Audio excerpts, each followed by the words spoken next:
The Earth formed approximately 4,540,000,000 years ago from a cloud of dust and gas orbiting the young Sun. This cloud, composed of materials forged in earlier generations of stars that had lived and died before our solar system existed, gradually coalesced under the influence of gravity, with particles colliding and sticking together, slowly building larger and larger aggregations of matter. Over millions of years, these aggregations grew into planetesimals, rocky bodies ranging from kilometers to hundreds of kilometers across, and these planetesimals collided with each other, sometimes shattering and sometimes merging to form even larger bodies. The early Earth was a world of molten rock and violence, constantly bombarded by asteroids and comets. On its surface, a sea of liquid magma glowing red and orange in the darkness of space. The heat generated by these impacts, combined with the heat produced by the decay of radioactive elements within the Earth and the gravitational compression of material as the planet grew, kept the surface molten for millions of years.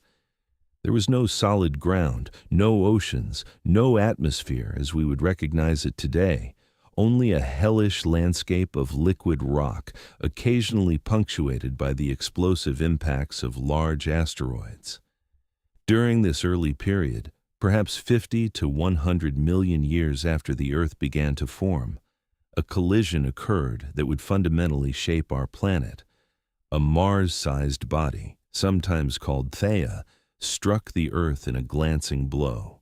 The impact was catastrophic, liquefying both bodies and ejecting enormous quantities of material into orbit around the Earth. This debris, composed of vaporized and molten rock, gradually coalesced to form the Moon, while the Earth itself reformed from the remaining material. Its rotation altered by the impact and its composition changed by the mixing of terrestrial and impactor materials. The Moon, once formed, orbited much closer to Earth than it does today, appearing enormous in the sky and raising tremendous tides in the molten surface of the young Earth. Over billions of years, tidal interactions between the Earth and Moon gradually transferred rotational energy from the Earth to the Moon, causing the Moon to slowly spiral outward to its present distance and causing the Earth's rotation to slow. In the early Earth, days were much shorter than they are now, perhaps only 5 or 6 hours long, though over the immense span of geological time, the day gradually lengthened to its present 24-hour period. As the bombardment from space gradually decreased and the Earth began to cool, the surface started to solidify, forming the first solid crust. This early crust was constantly being destroyed and reformed by volcanic activity and by continuing impacts, but gradually more stable areas formed. Water vapor and other gases trapped within the Earth's interior were released through volcanic eruptions, slowly building an atmosphere. This early atmosphere was very different from the one we breathe today, lacking oxygen but containing water vapor, carbon dioxide, nitrogen, and various other gases. As the Earth continued to cool, the water vapor in the atmosphere began to condense, forming clouds and eventually falling as rain. This rain fell on the hot rocky surface and immediately evaporated, returning to the atmosphere, only to condense and fall again in an endless cycle.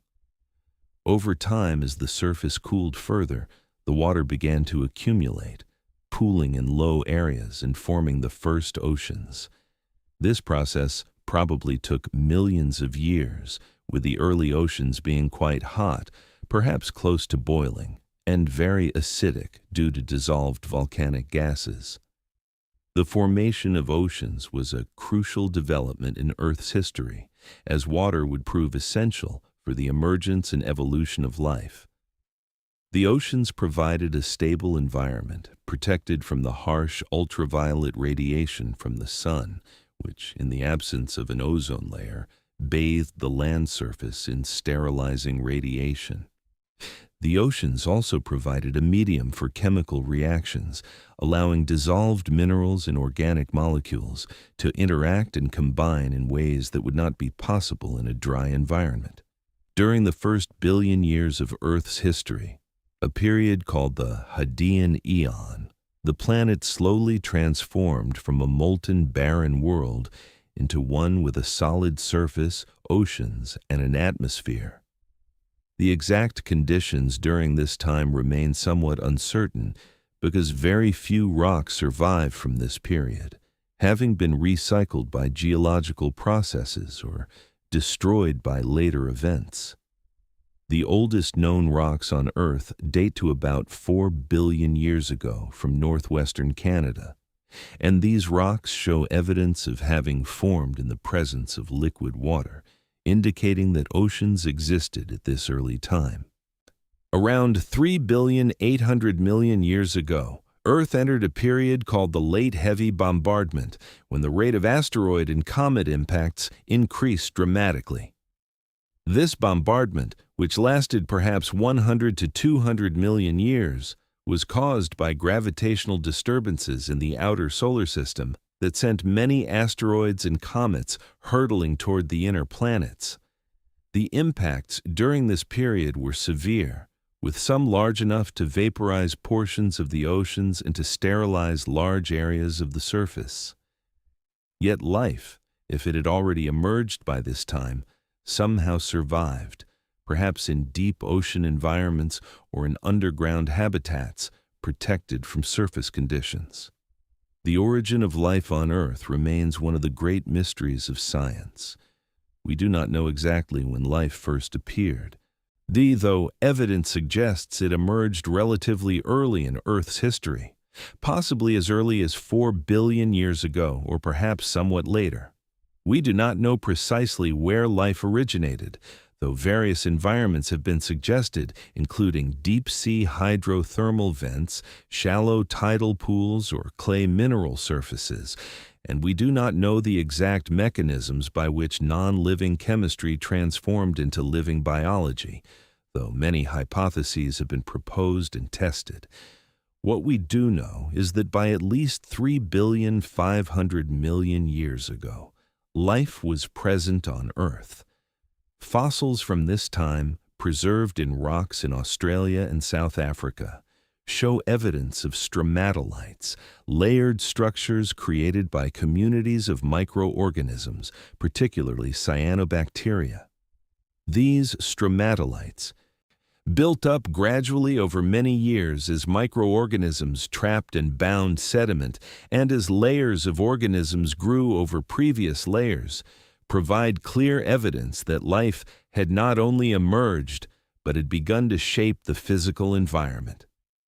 The earliest life forms were single-celled organisms, much simpler than even the simplest modern bacteria. These organisms lacked nuclei and complex internal structures, consisting essentially of membranes enclosing genetic material and the molecular machinery needed for metabolism and reproduction. They obtained energy from their environment through various chemical reactions, some using dissolved minerals, others using organic molecules, and eventually some developing the ability to capture energy from sunlight through photosynthesis. The evolution of photosynthesis was one of the most significant developments in the history of life. Photosynthetic organisms, particularly cyanobacteria, developed the ability to use sunlight, water, and carbon dioxide to produce organic molecules and oxygen. The oxygen was released as a waste product, and over hundreds of millions of years, oxygen began to accumulate in the oceans and atmosphere. This accumulation occurred slowly at first because oxygen is highly reactive and initially combined with dissolved iron in the oceans and with minerals on land surfaces before it could build up in the atmosphere. Around 2,400,000,000 years ago, oxygen concentrations in the atmosphere began to increase substantially, an event called the Great Oxidation Event, or the oxygen catastrophe. This increase in atmospheric oxygen had profound consequences for life on Earth. For organisms that had evolved in an oxygen-free environment, oxygen was toxic, and many species probably went extinct as oxygen levels rose. However, oxygen also provided new opportunities, as organisms that could tolerate or utilize oxygen could extract much more energy from organic molecules through aerobic respiration than was possible through anaerobic metabolism. The rise in atmospheric oxygen also had important geological consequences. Oxygen combined with methane in the atmosphere, removing a potent greenhouse gas and potentially causing global cooling. This may have contributed to one of the earliest known glaciations, called the Huronian glaciation, which occurred between 2,400,000,000 and 2,100,000,000 years ago. During this glaciation, ice may have covered much of the Earth's surface, creating a snowball Earth scenario, though the evidence for the extent of this glaciation remains debated.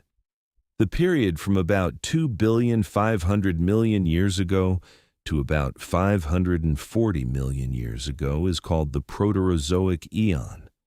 And during this immense span of time, life continued to evolve slowly. For most of this period, life consisted entirely of single-celled organisms, though these organisms were gradually becoming more complex. Around 2 billion years ago, a major evolutionary innovation occurred: the emergence of eukaryotic cells, cells with nuclei and complex internal structures called organelles. Eukaryotic cells arose through a process called endosymbiosis, in which one cell engulfed another cell but did not digest it, instead forming a symbiotic relationship. The engulfed cell continued to function within the host cell, providing benefits to the host while receiving protection and resources in return. Over time, the engulfed cell became an integrated part of the host cell, evolving into an organelle. Mitochondria, the organelles responsible for energy production in eukaryotic cells, originated as free-living bacteria that were engulfed by ancestral eukaryotic cells. Chloroplasts, the organelles responsible for photosynthesis in plant cells, originated as cyanobacteria that were similarly engulfed. The emergence of eukaryotic cells opened up new evolutionary possibilities. Eukaryotic cells could grow larger than prokaryotic cells and could develop more complex internal organization. They could also reproduce sexually, combining genetic material from two parents and creating offspring with new combinations of genes. Sexual reproduction greatly accelerated the pace of evolution by increasing genetic variation and allowing beneficial mutations to spread more quickly through populations. For more than 1 billion years after the emergence of eukaryotic cells, life remained predominantly single-celled, though increasingly diverse and complex at the cellular level. Then, around 1 billion years ago, or perhaps somewhat earlier, multicellular organisms began to appear. These early multicellular organisms were probably simple colonies of similar cells, but over time some lineages evolved more complex forms with different cells specializing for different functions. The evolution of multicellularity occurred independently in several different lineages of organisms, producing plants, animals, fungi, and various groups of algae. Each of these groups evolved multicellularity in its own way and developed its own solutions to the challenges of coordinating the activities of many cells and of allowing cells to communicate and work together. Multicellularity allowed organisms to grow larger, to develop specialized tissues and organs for different functions, and to occupy new ecological niches. Around 635 million years ago, Earth experienced one of the most severe glaciations in its history, an event called the Marinoan glaciation or snowball Earth event. During this glaciation, ice extended from the poles toward the equator, possibly covering the entire planet in ice and creating a frozen world where temperatures even at the equator were far below freezing. This glaciation lasted for millions of years, and it represents one of the most extreme climate events in Earth's history. The causes of this extreme glaciation are still debated, but probably involved a combination of factors, including the arrangement of continents, which may have been clustered near the equator, where they could efficiently reflect sunlight, reduced atmospheric carbon dioxide levels due to weathering of rock, and positive feedback processes where ice and snow reflected more sunlight, causing further cooling. The Earth escaped from this frozen state probably through the accumulation of carbon dioxide from volcanoes, which continued to erupt beneath the ice and release gases even when the surface was frozen. Eventually, carbon dioxide levels built up enough to create a strong greenhouse effect, causing rapid warming and melting of the ice. In the aftermath of this severe glaciation, around 600 million years ago, multicellular life underwent a dramatic diversification.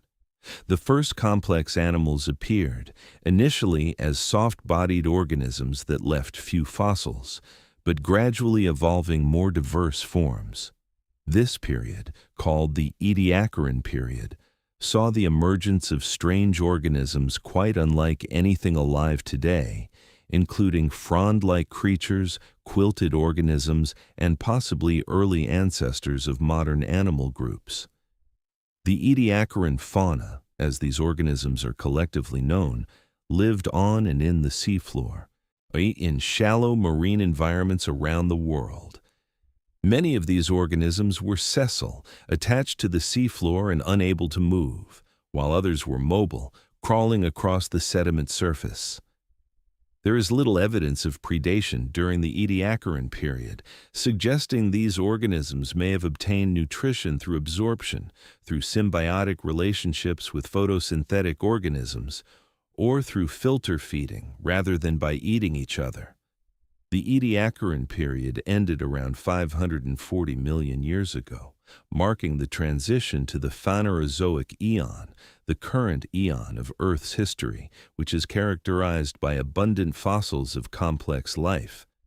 The boundary between the Ediacaran and the Phanerozoic is marked by the beginning of the Cambrian period and by a remarkable event called the Cambrian explosion, during which most of the major groups of animals that exist today first appeared in the fossil record, along with many other groups that would eventually go extinct without leaving any living descendants. The Cambrian explosion, which occurred over a period of perhaps 20 to 25 million years between about 540 and 515 million years ago, represents one of the most dramatic evolutionary radiations in the history of life. During this time, animals evolved hard parts such as shells and skeletons, which preserved much better than soft tissues and which left a much richer fossil record than the Ediacaran organisms. These hard parts served various functions, including protection from predators, structural support for larger bodies, and attachment points for muscles. The evolution of predation was one of the key developments during the Cambrian explosion. Animals that hunted and consumed other animals created new selective pressures, driving the evolution of defensive structures like shells and spines, more sophisticated sensory systems for detecting predators or prey, and more effective means of locomotion for escaping or pursuing. This evolutionary arms race between predators and prey accelerated the diversification of animal forms and behaviors. Among the most successful and diverse groups to appear during the Cambrian explosion were the arthropods, animals with jointed appendages and hard external skeletons. The arthropods include insects, spiders, crustaceans, and many extinct groups, and they represent one of the most successful body plans in the history of animal life. During the Cambrian period, the most prominent arthropods were the trilobites, segmented animals with 3 lobes running along their bodies from head to tail and with numerous jointed legs underneath. Trilobites were remarkably diverse, with thousands of species evolving over their nearly 300 million year history. They ranged in size from less than a millimeter to more than half a meter in length, and they occupied many different ecological roles. Some crawled along the seafloor, scavenging or hunting. Others burrowed into sediment, and still others may have been filter feeders. Many trilobites possessed complex compound eyes, among the most sophisticated eyes known from the fossil record, with numerous individual lenses, allowing them to detect movement and form images. Other important groups that emerged during the Cambrian explosion included the mollusks, which would eventually evolve into snails, clams, and squids, the echinoderms, which include starfish and sea urchins, the chordates, which would eventually give rise to all vertebrate animals, including fishes, amphibians, reptiles, birds, and mammals, and many other groups both familiar and strange. One of the most famous Cambrian fossil localities is the Burgess Shale in Canada, where exceptional preservation has captured not just hard parts, but also soft tissues, allowing paleontologists to reconstruct these ancient animals in remarkable detail.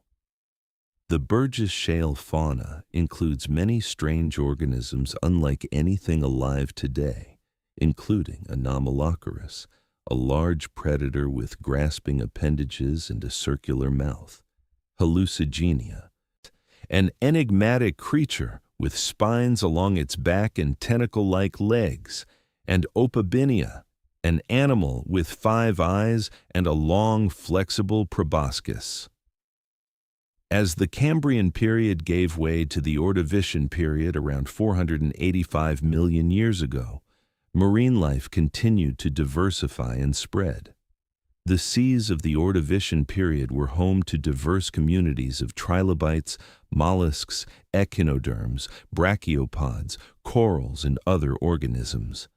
The first true fishes appeared during this time, initially small armored jawless forms that swam through the water filtering small particles or scavenging on the seafloor. Life on land remained limited during the Ordovician period. The land surface was largely barren, with no plants or animals, though microorganisms such as bacteria, archaea, and possibly some algae may have colonized moist areas near water. The colonization of land by complex multicellular organisms would not begin until later, during the Silurian period, when the first land plants appeared around 440 million years ago. These early land plants were small and simple, lacking roots, leaves, and vascular tissues for transporting water and nutrients. They probably grew in moist areas near water and remained quite low to the ground. Over time, plants evolved more sophisticated structures, including vascular tissues, that allowed them to transport water from the soil to their aerial parts and to support taller growth, roots for anchoring and absorbing water and minerals, and leaves for capturing sunlight for photosynthesis. The colonization of land by plants transformed the terrestrial environment. Plants stabilized soils, preventing erosion and creating new habitats. They altered weathering processes, affecting the chemistry of rivers and oceans. They removed carbon dioxide from the atmosphere through photosynthesis, potentially affecting climate. And they provided food and habitat for animals that would eventually follow them onto land. The first animals to colonize land were probably arthropods, including ancestors of modern insects, spiders, and millipedes. These early land arthropods appeared during the Silurian period, around 430 million years ago. and they faced many challenges, including the need to prevent water loss, to breathe air rather than extracting oxygen from water, to support their bodies against gravity without the buoyancy provided by water, and to reproduce without water for fertilization or development. During the Devonian period, from about 419 to 359 million years ago, life on land became increasingly diverse and complex. Plants evolved into larger forms, including early trees that could reach heights of several meters, and forests began to spread across the landscape. These forests created new three-dimensional habitats with canopy, understory, and forest floor environments, each supporting different organisms. Insects diversified, with some evolving wings and becoming the first animals capable of powered flight.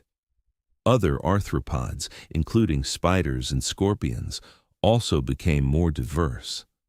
The most significant development in vertebrate evolution during the Devonian period was the transition from water to land. Some lobe-finned fishes, which possessed robust fins supported by bones and which lived in shallow freshwater environments subject to seasonal drying, evolved adaptations for living partially on land. These adaptations included the ability to breathe air using modified swim bladders as primitive lungs, stronger fins that could support some weight on land, and changes in skull structure and skin to prevent water loss and support the head without water's buoyancy.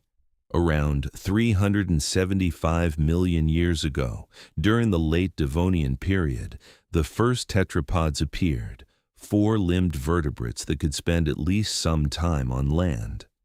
These early tetrapods, animals like Tiktaalik, Acanthostega, and Ichthyostega, retained many fish-like features, including gills and fin rays.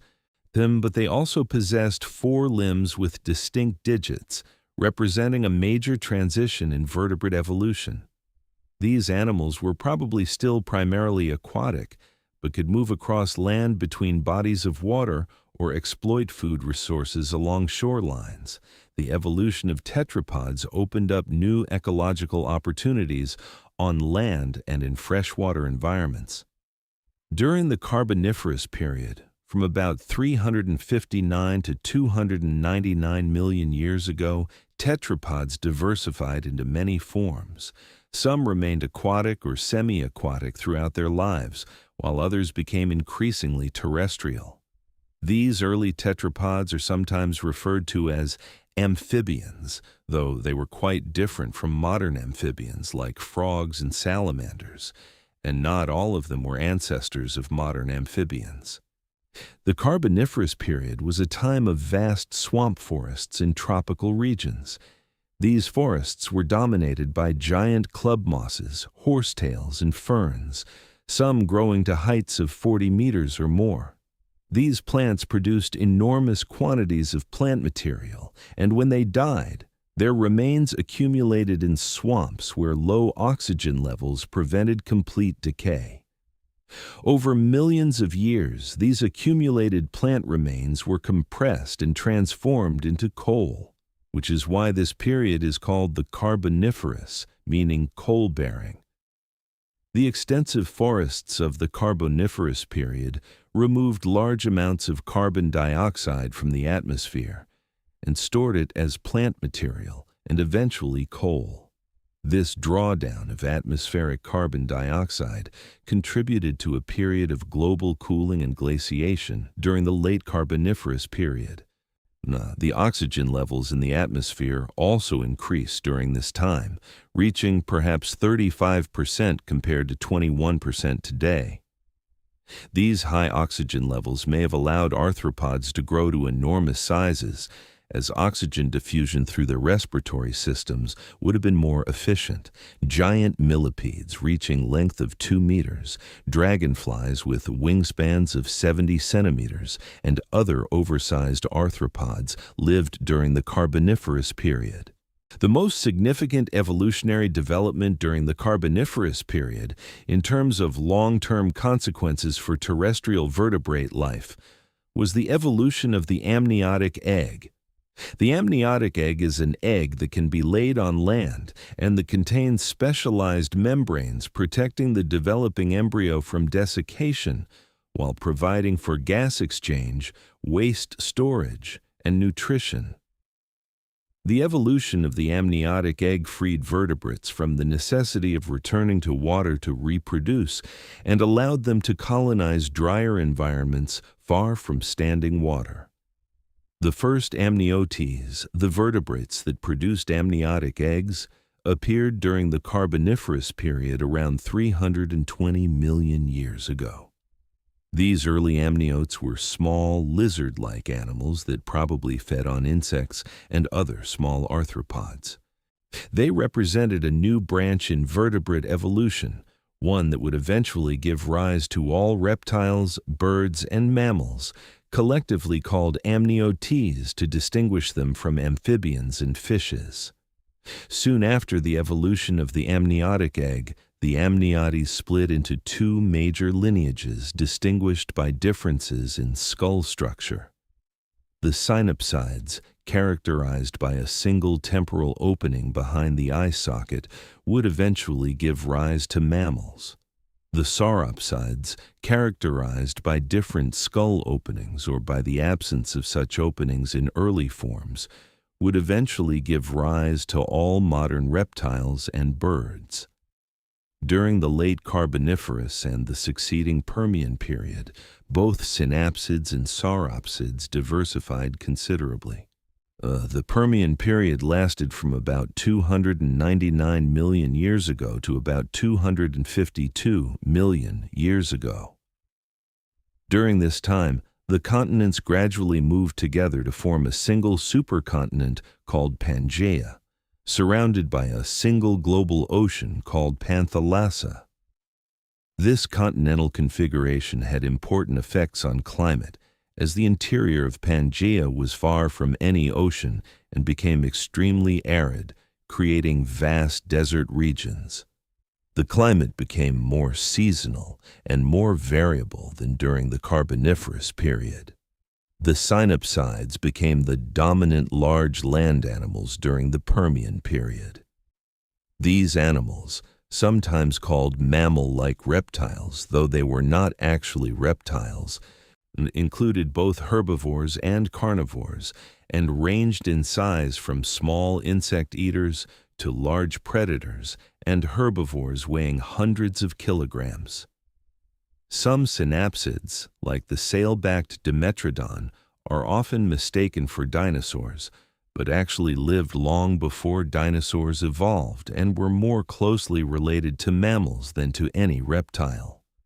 One group of synapsids, the therapsids, became increasingly diverse and abundant during the late Permian period. The therapsids showed several advances over earlier synapsids, including more upright limb posture, more sophisticated jaw mechanics allowing for more efficient chewing, and possibly the beginnings of endothermy, the ability to generate body heat metabolically. Some therapsids were large carnivores, others were large herbivores, and still others were small omnivores or insectivores. The Permian period ended with the most severe mass extinction in Earth's history, an event so devastating that more than 90% of marine species and approximately 70% of terrestrial vertebrate species disappeared. This extinction, called the Permian-Triassic extinction or the Great Dying, was probably triggered by massive volcanic eruptions in what is now Siberia, which released enormous quantities of lava and volcanic gases over a period of hundreds of thousands of years. The environmental effects of these eruptions were severe and cascading. Carbon dioxide and sulfur dioxide released into the atmosphere caused rapid climate change and acid rain. Ocean chemistry changed, with acidification and loss of oxygen, making much of the ocean uninhabitable. On land, temperatures rose dramatically in some regions, Vegetation was damaged by acid rain and climate stress, and soils were degraded. The extinction occurred in multiple pulses, with different groups being eliminated at different times as environmental conditions deteriorated.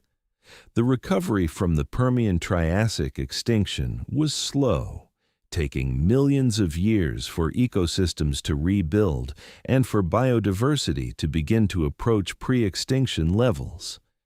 The Triassic period, which followed the Permian and lasted from about 252 million years ago to about 201 million years ago, was a time of gradual recovery and reorganization of life on Earth. The therapsids, though greatly reduced in diversity by the extinction, persisted into the Triassic period. Among them were the cynodonts, relatively small animals with many mammal-like features including differentiated teeth, secondary palates separating the mouth from the nasal passages, and possibly fur and whiskers. The cynodonts would eventually give rise to the first true mammals during the late Triassic period, around 220 million years ago. These first mammals were very small animals, most no larger than mice or rats, with fully differentiated teeth, highly developed hearing, and almost certainly fur and endothermy.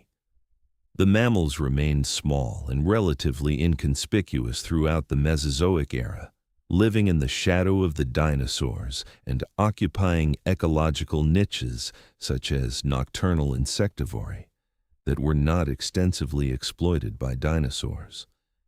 However, they were successfully evolving important features during this time, including more sophisticated sensory capabilities and more complex behavior that would serve them well after the extinction of the dinosaurs. The sauropsids also diversified during the Triassic period, giving rise to several important groups. The archosaurs, a lineage of sauropsids characterized by certain skull features, became increasingly successful and diverse. The archosaurs would eventually give rise to crocodilians, pterosaurs, and dinosaurs, dominating terrestrial ecosystems for the remainder of the Mesozoic era. The first dinosaurs appeared during the Middle Triassic period, around 235 to 230 million years ago. These early dinosaurs were relatively small, bipedal carnivores, not obviously destined for the dominance they would later achieve. They possessed certain anatomical features, particularly fully upright limb posture with legs positioned directly beneath the body, that made locomotion more efficient than in animals with sprawling limbs, but these advantages were not immediately overwhelming. The Triassic period ended with another mass extinction around 201 million years ago, probably triggered by massive volcanic eruptions associated with the breakup of Pangaea. This extinction eliminated many groups of archosaurs that had been dominant during the Triassic period, but the dinosaurs survived and, in the aftermath, diversified rapidly, becoming the dominant large land animals for the next 135 million years. The Jurassic period, lasting from about 201 million years ago to about 145 million years ago, and is often considered the classic age of dinosaurs. During this time, the dinosaurs evolved into a remarkable variety of forms, from tiny insectivores to the largest land animals ever to exist. The supercontinent Pangaea continued to break apart, with the northern landmass, Laurasia, separating from the southern landmass, Gondwana, and sea levels rose, creating shallow seas that covered portions of the continents. The climate of the Jurassic period was generally warm and humid, with less temperature variation between the poles and the equator than today, and with no ice at the poles. Forests of Conifers, cycads, ginkgos, and ferns covered much of the land, providing food for herbivorous dinosaurs. The sauropods, long-necked herbivorous dinosaurs, evolved to enormous sizes during the Jurassic period, not with some species reaching lengths of 30 meters and weights estimated at 50 to 80 tons. These giant sauropods possessed several adaptations that enabled their large size. Their respiratory systems were highly efficient, with air sacs extending into their bones and body cavity, similar to modern birds. Their bones were constructed with internal spaces and struts, providing strength while minimizing weight. They did not chew their food but swallowed it whole and processed it in their digestive systems with the aid of stones deliberately swallowed to help grind plant material. The theropod dinosaurs, bipedal carnivores, also diversified during the Jurassic period. Some remained small and lightly built, while others evolved into large apex predators. Allosaurus, one of the top predators of the late Jurassic period, reached lengths of 9 to 10 meters and weights of 2 to 3 tons. The smallest theropods, some no larger than chickens, would eventually give rise to birds, with the first true birds appearing during the late Jurassic period around 150 million years ago. While dinosaurs dominated the land, other reptiles had returned to the oceans. The ichthyosaurs, dolphin-like marine reptiles, were diverse and abundant during the Jurassic period, ranging in size from about 2 meters to more than 20 meters in length. They fed primarily on fish and squid and gave birth to live young in the water rather than laying eggs. The plesiosaurs, another group of marine reptiles, had broad bodies and 4 large wing-like flippers used for underwater flight. Some plesiosaurs had very long necks and small heads, while others had shorter necks and enormous heads with powerful jaws. The pterosaurs, flying reptiles that were not dinosaurs, also flourished during the Jurassic period. These animals had evolved powered flight independently of birds and bats, with wings formed from membranes stretching from an enormously elongated 4th finger to the body and hind limbs. Pterosaurs ranged in size from small insect eaters with wingspans of less than a meter to larger forms with wingspans of 2 meters or more. They were probably covered in a hair-like integument for insulation and were likely warm-blooded, capable of sustained flight and activity. As the Jurassic period gave way to the Cretaceous period, around 145 million years ago, the continents continued to drift apart, not with South America separating from Africa and India, moving northward away from Antarctica and Australia. The climate remained warm, with sea levels generally high and shallow seas covering portions of the continents. The most significant biological development of the Cretaceous period was the appearance and spread of flowering plants, the angiosperms. Flowering plants appeared during the Middle Cretaceous period, around 125 million years ago, and they diversified rapidly, eventually becoming the dominant plants in many terrestrial ecosystems.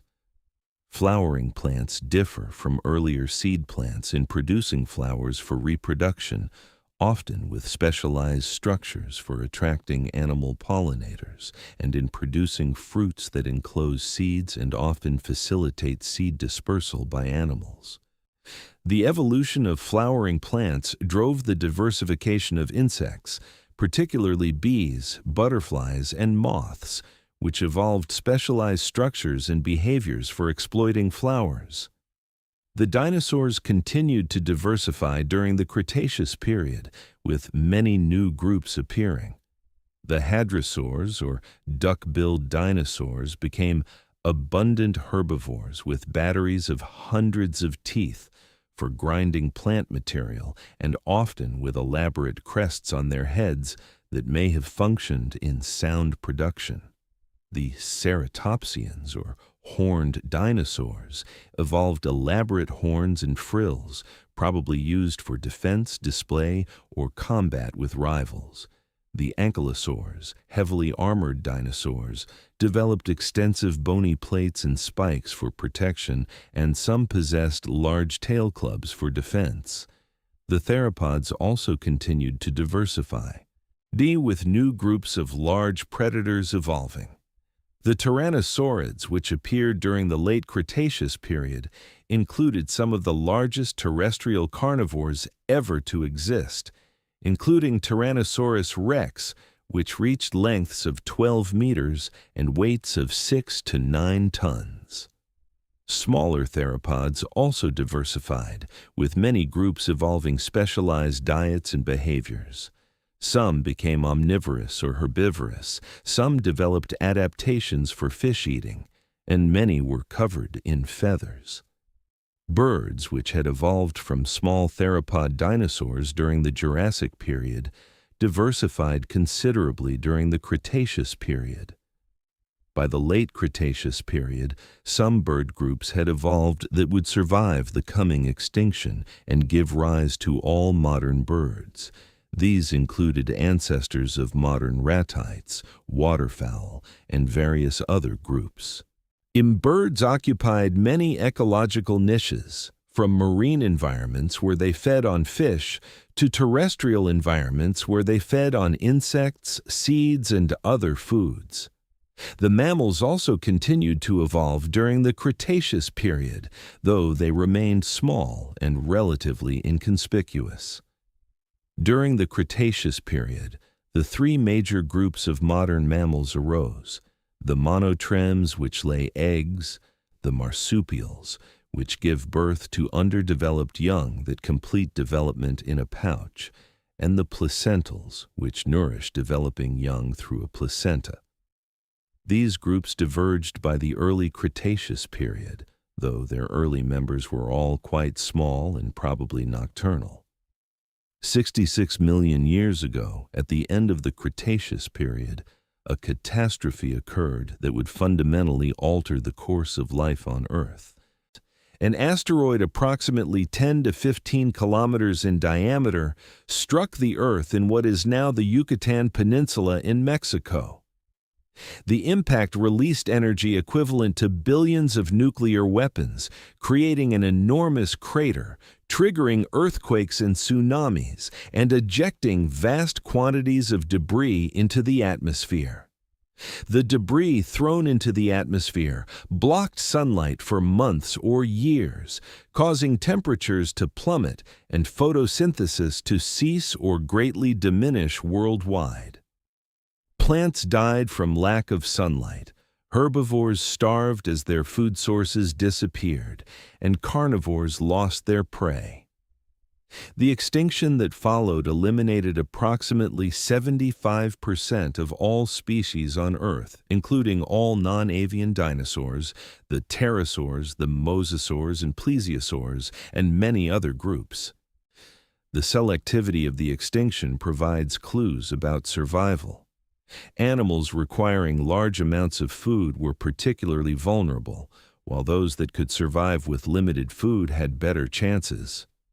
Freshwater ecosystems had higher survival rates than terrestrial or marine ecosystems. Small size was generally advantageous. Among the survivors were birds, particularly small, probably omnivorous forms; mammals, particularly small nocturnal forms; crocodilians, turtles, lizards, and snakes, along with many invertebrates, fishes, and plants. The recovery from this extinction was slow, taking hundreds of thousands to millions of years for ecosystems to rebuild and for biodiversity to begin to approach pre-extinction levels. The world that emerged was fundamentally different from the world that had existed before. The age of dinosaurs was over, and the age of mammals was beginning. During the Paleogene period, which began after the Cretaceous-Paleogene extinction and lasted from about 66 million years ago to about 23 million years ago. The mammals underwent a dramatic diversification. No longer constrained by competition with dinosaurs and with many ecological niches left vacant by the extinction, mammals evolved into a remarkable variety of forms, from tiny shrews to enormous elephants, from swift runners to powerful diggers, from tree-dwelling climbers to aquatic swimmers. The early Paleogene, particularly the Paleocene epoch from about 66 to 56 million years ago, was a time of relatively rapid evolution as mammals diversified into the major lineages that persist today. The primates, the group to which humans belong, evolved during this time from small, probably nocturnal, tree-dwelling insectivores. The rodents, which would eventually become the most diverse group of mammals, also appeared during this time. Many other mammalian groups, including early carnivores, early ungulates or hoofed mammals, and various extinct groups, evolved during the Paleocene epoch. By the Eocene epoch, which began about 56 million years ago, mammals had evolved a remarkable diversity of forms and had spread across all continents. Some mammalian lineages returned to aquatic life, with the whales evolving from terrestrial hoofed mammals and adapting to fully aquatic existence. The early whales of the Eocene epoch were quite different from modern whales. With legs still capable of supporting weight on land and bodies adapted for swimming in shallow coastal waters. Over millions of years, whales became progressively more adapted for aquatic life, their forelimbs evolving into flippers, their hind limbs disappearing, and their bodies becoming streamlined. Other mammalian groups that returned to aquatic or semi-aquatic life during the Paleogene period include the sirenians or sea cows, which evolved from terrestrial herbivores and feed on aquatic vegetation, and the pinnipeds, seals, and sea lions, which evolved from bear-like carnivores. The bats, which evolved the ability to fly independently of birds and pterosaurs, appeared during the Eocene epoch and quickly diversified into many species, most of which fed on insects captured in flight using echolocation. The climate during the early Paleogene was generally warmer than today, with forests extending to high latitudes and with little or no ice at the poles. However, during the late Eocene and Oligocene epochs, the climate gradually cooled, with ice beginning to form on Antarctica, and with forests becoming less extensive in some regions and grasslands beginning to spread. This climate change drove evolutionary changes in many animal lineages, with herbivores evolving teeth better suited for eating grass, carnivores evolving adaptations for hunting on open plains, and many groups evolving larger body sizes. The Neogene period, lasting from about 23 million years ago to about 2.5 million years ago, continued the trends established during the Paleogene period, with further cooling and drying of climate and expansion of grasslands in many regions. During this period, many of the modern families and genera of mammals appeared, and ecosystems began to take on a more modern appearance. Large herbivores, including horses, elephants, rhinos, and various groups of ruminants, grazed on grasslands, while predators, including cats, dogs, bears, and hyenas, hunted them. The primates continued to evolve during the Neogene period, with the apes diverging from monkeys and diversifying into several lineages. The hominins, the lineage including modern humans and our extinct relatives more closely related to us than to chimpanzees, diverged from the chimpanzee lineage around 6 to 7 million years ago. These early hominins were probably similar to chimpanzees in many ways, but they began evolving certain distinctive features, including more upright posture and bipedal locomotion. Around 2.5 million years ago, the Pleistocene epoch began, characterized by repeated glaciations as ice sheets advanced and retreated in response to variations in Earth's orbit and axial tilt. These glacial cycles had profound effects on climate, sea level, and the distribution of plants and animals. During glacial periods, ice covered much of northern North America, Europe, and Asia, and sea levels dropped as water became locked in ice sheets. During interglacial periods, the ice retreated and sea levels rose. Many large mammals lived during the Pleistocene epoch, including mammoths and mastodons, giant ground sloths, saber-toothed cats, giant short-faced bears, and many other impressive species collectively called megafauna.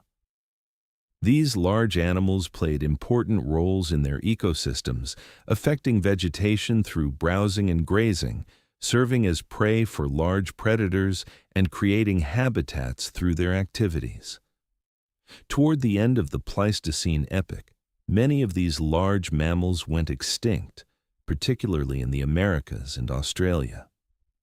The timing of these extinctions often coincides with the arrival of humans in different regions, and the causes are debated, with human hunting, climate change, and habitat alteration all probably playing roles. By the end of the Pleistocene epoch, around 11,700 years ago, much of the megafauna had disappeared. The genus Homo, to which modern humans belong, evolved in Africa around 2.5 million years ago. Early species of Homo had larger brains than earlier hominins and made and used stone tools. Around 2 million years ago, Homo erectus appeared and was the first hominin to expand beyond Africa, with fossils found in Asia and possibly Europe. Various species of Homo coexisted at different times and places, with some overlapping in range and possibly interacting. Modern humans, Homo sapiens, evolved in Africa around 300,000 years ago.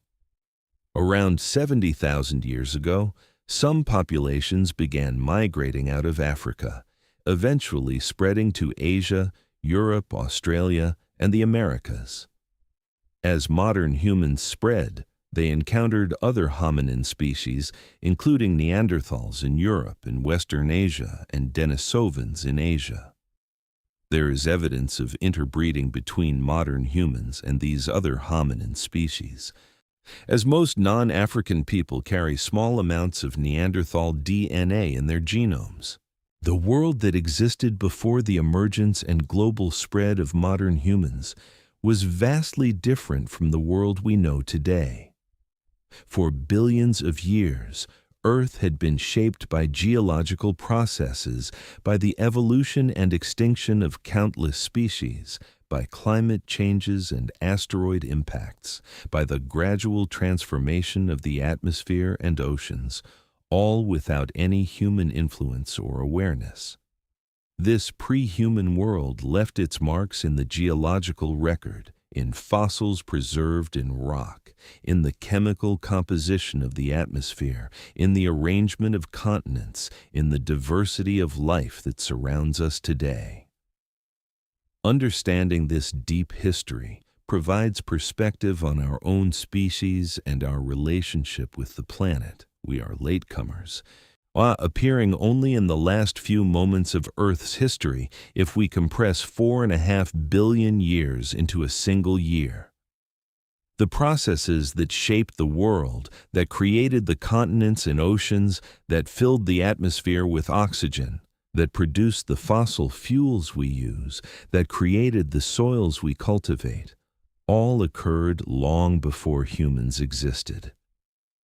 The diversity of life that we depend on and that enriches our experience of the world is the product of billions of years of evolution, most of it occurring before humans appeared.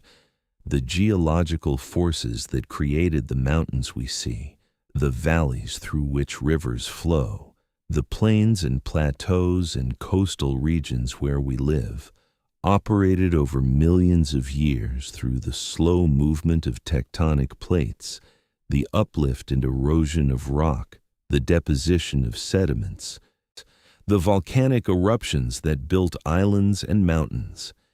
These processes continue today, though we rarely notice them operating on timescales far longer than human lifetimes.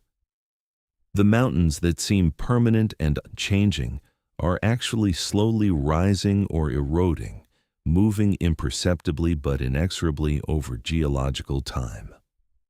The rocks beneath our feet contain records of ancient environments, of seas that once covered areas now far from any ocean, of deserts that existed where forests now grow, of glaciers that scraped across terrain now temperate and ice-free. Limestone formed from the accumulation of shells and skeletons of marine organisms, sandstone from ancient beaches and deserts, shale from mud deposited in ancient seas and lakes. These sedimentary rocks preserve fossils, the remains or traces of organisms that lived millions or hundreds of millions of years ago, providing windows into vanished worlds. Fossils reveal the progression of life through time, the appearance of new groups and the extinction of others, the changes in body form and function, as organisms adapted to changing environments and as they competed with each other for resources. The fossil record is incomplete, as fossilization is a rare event requiring particular conditions, but it is rich enough to reveal the major patterns of evolutionary history and to provide detailed information about many extinct organisms. The oldest fossils, microscopic structures from rocks 3.5 billion years old, show that life had emerged very early in Earth's history and was already shaping the environment through its metabolic activities. Stromatolites, layered structures built by communities of microorganisms, provide evidence of ancient microbial ecosystems and show that cooperation between organisms began very early in the history of life. These ancient ecosystems were simple compared to modern ones, consisting entirely of single-celled organisms, but they were performing many of the same basic functions as modern ecosystems, capturing energy from sunlight or from chemical reactions, recycling nutrients, and adapting to environmental changes. For more than 3 billion years, life remained entirely microbial, consisting of bacteria, archaea, and eventually single-celled eukaryotes. This immense span of time, encompassing more than half of Earth's history, is sometimes called the Age of Microbes. And it was during this time that many of the fundamental biochemical pathways and cellular structures that characterize all life evolved. Photosynthesis, which captures energy from sunlight, evolved during this time. Aerobic respiration, which efficiently extracts energy from organic molecules using oxygen, evolved after oxygen became available. The complex cellular machinery that allows eukaryotic cells to function evolved through endosymbiosis and gradual refinement over hundreds of millions of years. The evolution of multicellular life, which began around 1 billion years ago or perhaps somewhat earlier, opened up new possibilities for evolution. Multicellular organisms could grow larger than single cells, could develop specialized tissues and organs for different functions, and could occupy new ecological niches unavailable to single-celled organisms. The diversification of multicellular life, particularly during the Cambrian explosion around 540 million years ago, created the major groups of animals that still exist today and established the basic patterns of ecosystems with primary producers, herbivores, carnivores, and decomposers. The colonization of land by plants and animals, which began around 440 million years ago, created entirely new ecosystems on a previously barren surface. Early land ecosystems were simple, with small plants and arthropods, but they gradually became more complex as plants evolved into larger forms, as forests developed, and as vertebrates moved onto land. The evolution of trees created three-dimensional structure in terrestrial ecosystems, providing new habitats in canopies, on trunks, and in root systems, and creating new opportunities for specialization and diversification. The evolution of the amniotic egg freed vertebrates from dependence on water for reproduction and allowed them to colonize drier environments. The diversification of amniotes during the Permian, Triassic, Jurassic, and Cretaceous periods produced an enormous variety of forms, from small insectivores to massive herbivores, from swift predators to armored tank-like animals, from tree-dwelling climbers to underground burrowers. The dinosaurs, in particular, dominated terrestrial ecosystems for more than 160 million years, a span of time far longer than mammals have been dominant. The evolution of flight, which occurred independently in insects, pterosaurs, birds, and bats, opened up the aerial environment for exploitation.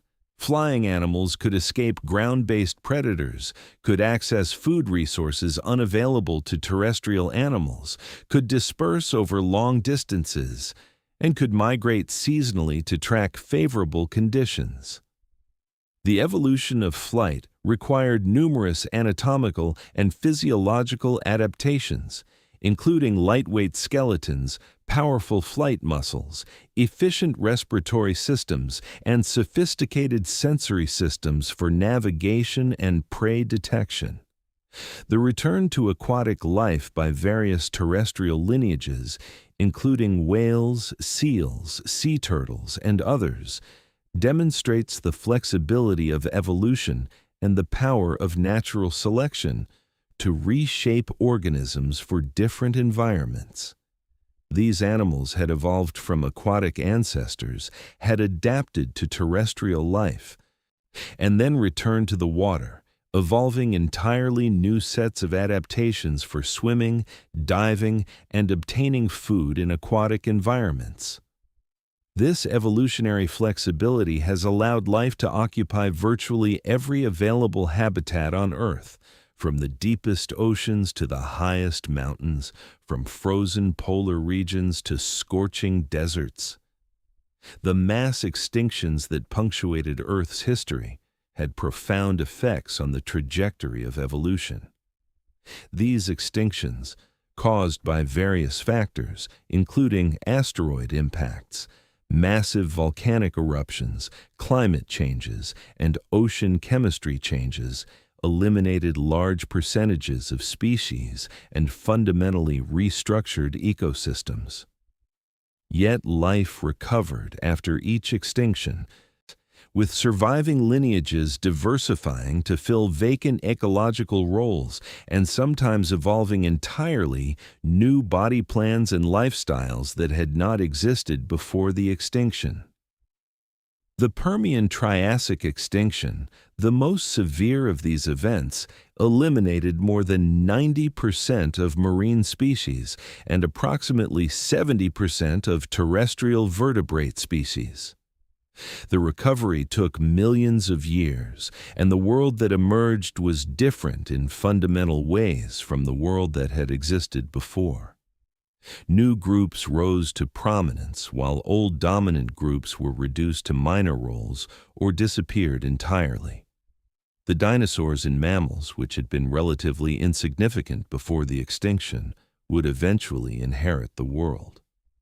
The Cretaceous-Paleogene extinction, which eliminated the non-avian dinosaurs and many other groups, allowed the mammals to diversify and become the dominant large land animals. Had this extinction not occurred, the dinosaurs might have continued to dominate terrestrial ecosystems indefinitely, and mammals might have remained small, nocturnal animals occupying marginal niches.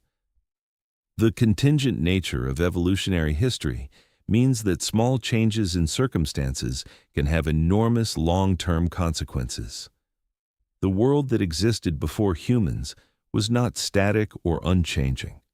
It was a dynamic system, constantly being reshaped by geological processes, by climate changes, by the evolution and extinction of species, by the interactions between organisms and their environments.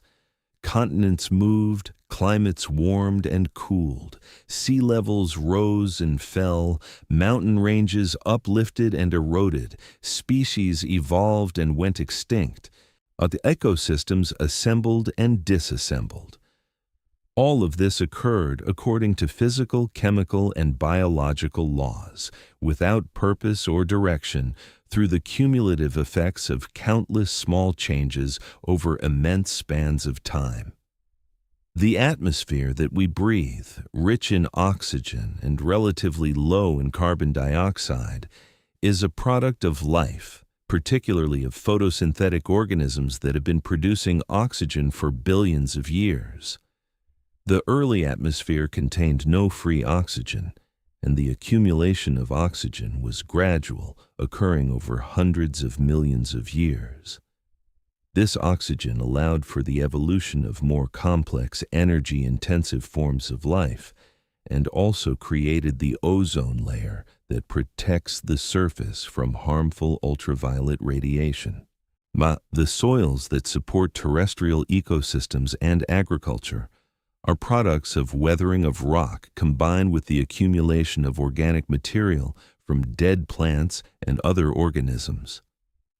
The formation of soil is a slow process, taking hundreds to thousands of years to form a few centimeters of topsoil under favorable conditions.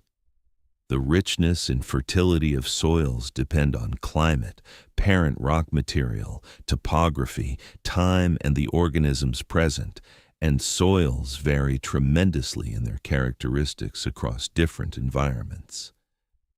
The fossil fuels that modern civilization depends on, coal, oil, and natural gas, are products of ancient life, formed from the remains of organisms that lived hundreds of millions of years ago.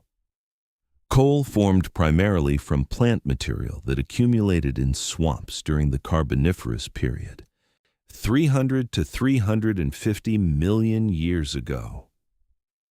Oil and natural gas formed primarily from marine microorganisms that accumulated in ocean sediments during various periods, particularly during the Mesozoic era. These fossil fuels represent stored solar energy, captured by photosynthetic organisms long ago and transformed through geological processes into concentrated energy sources. The biodiversity that characterizes our planet today, the millions of species of plants, animals, fungi, and microorganisms, is the product of billions of years of evolution, of countless branching events in the tree of life, of adaptation to different environments and different ways of life. Each species represents a unique solution to the problems of survival and reproduction, shaped by its evolutionary history and by the environments its ancestors encountered.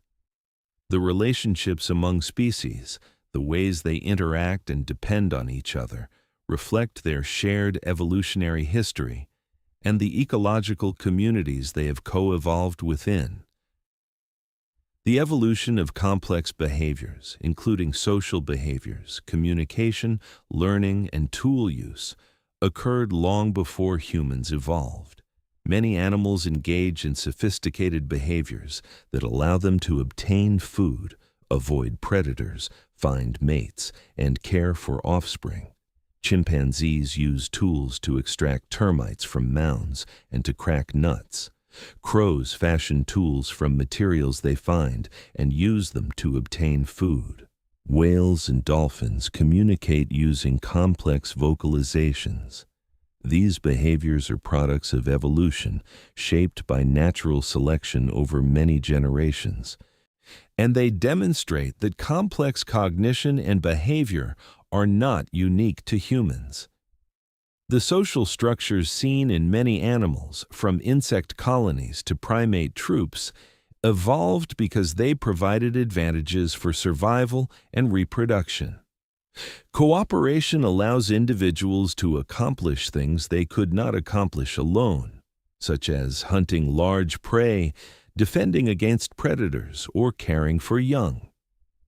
However, cooperation also creates opportunities for conflict, as individuals may benefit by cheating or exploiting others, and the evolution of social behavior involves complex interactions between cooperation and competition. The migrations undertaken by many animals, from the seasonal movements of caribou across Arctic tundra to the intercontinental flights of migratory birds, demonstrate the remarkable navigational abilities that have evolved in response to environmental challenges. These migrations allow animals to track seasonal resources, to breed in favorable locations, and to avoid harsh conditions. The mechanisms underlying these migrations, including orientation using the sun, stars, or Earth's magnetic field, evolved over many generations through natural selection, favoring individuals that could successfully navigate.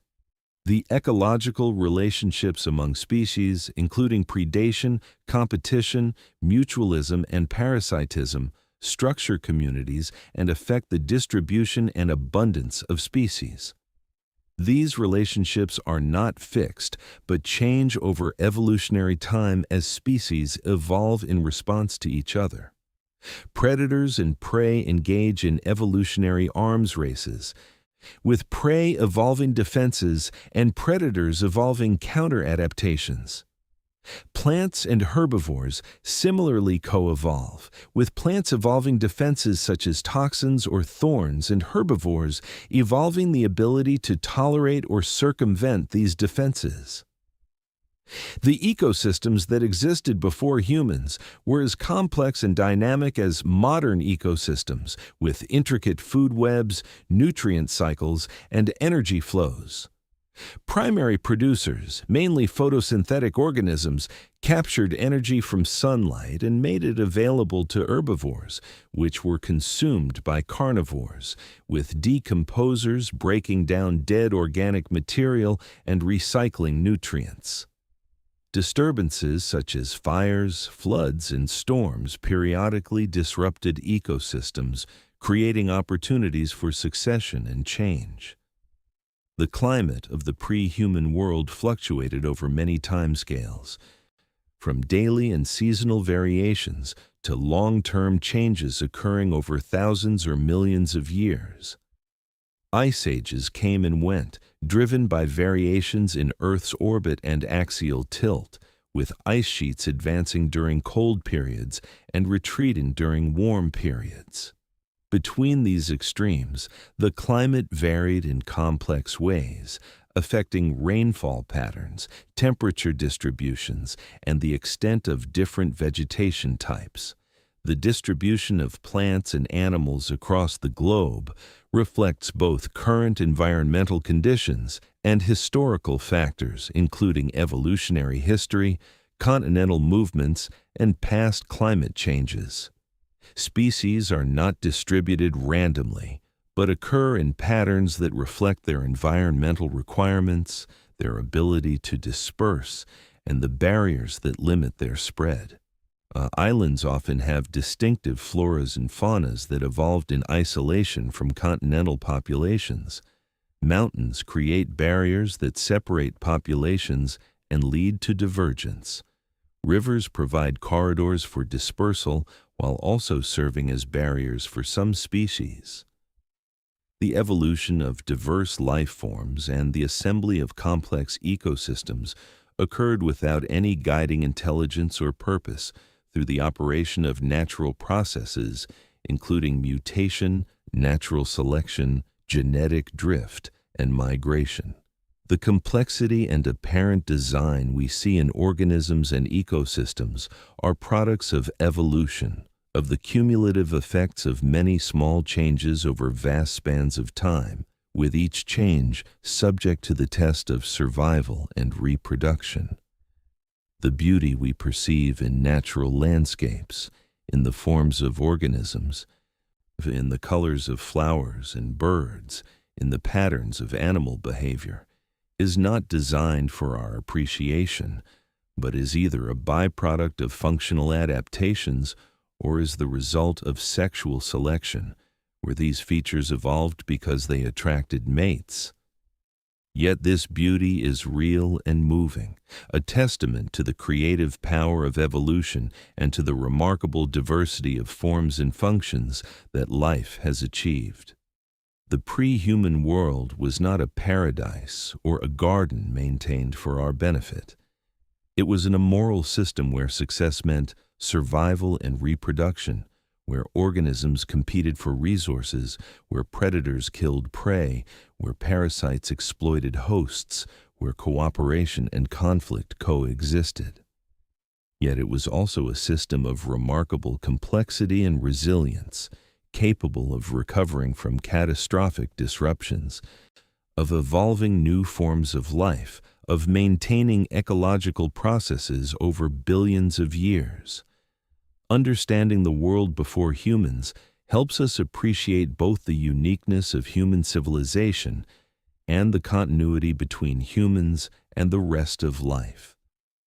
We are products of the same evolutionary processes that produced all other organisms, descended from the same microbial ancestors that lived billions of years ago. We share biochemical pathways, genetic mechanisms, and cellular structures with all other life.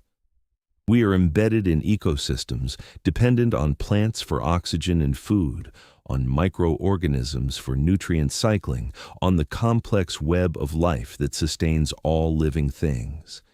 Yet humans are also unique in certain ways. Our capacity for language, for cumulative culture, for technology, for modifying environments on global scales, sets us apart from other species. The emergence of human consciousness, of the ability to contemplate our own existence, to ask questions about origins and meanings, to create art and music and philosophy, represents something new in Earth's history. Though whether this newness represents progress or simply a different way of being remains an open question. The world before humans was not waiting for us or preparing for our arrival. It was simply existing, changing according to its own internal dynamics, following the laws of physics and chemistry and biology. The appearance of humans was not inevitable or predestined, but was contingent on countless prior events, on the survival of our mammalian ancestors when the dinosaurs went extinct, on the evolution of primates and their adaptations to life in trees, on the evolution of bipedalism in early hominins, on the expansion of brains and development of tool use, on the emergence of language and culture.